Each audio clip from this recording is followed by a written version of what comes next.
Gas पुरवठ्यावर परिणाम झाल्यामुळे हॉटेल व्यावसायिकांसह घरगुती ग्राहकांनाही एलपीजी मिळण्यात अडचणी निर्माण झाल्यात।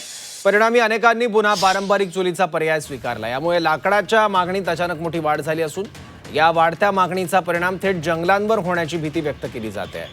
जरी परिस्थिती अशीच कायम राहिली तर मोठ्या प्रमाणात वृक्षतोड होऊन पर्यावरणाचा समतोल बिघडण्याची शक्यता तज्ज्ञांनी व्यक्त केली आहे।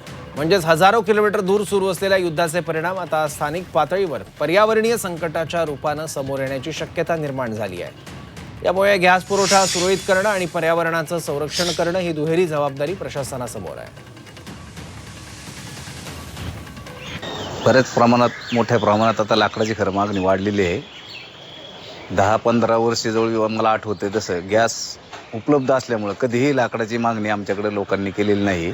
परंतु आता हॉटेलवाले, व्यावसायिक लोक, घरगुती असे अनेक प्रकारचे लोक आता लाकडाची मागणी करून राहिले। पूर्वीचे दर आणि आताच्या दरात काय फरक झालाय? निश्चित दरात तफावत झालेली आहे। पूर्वी समजा 7 रुपये किलोने विकत होते, आज 10 रुपये किलो साधारण रेट झालेले आहेत।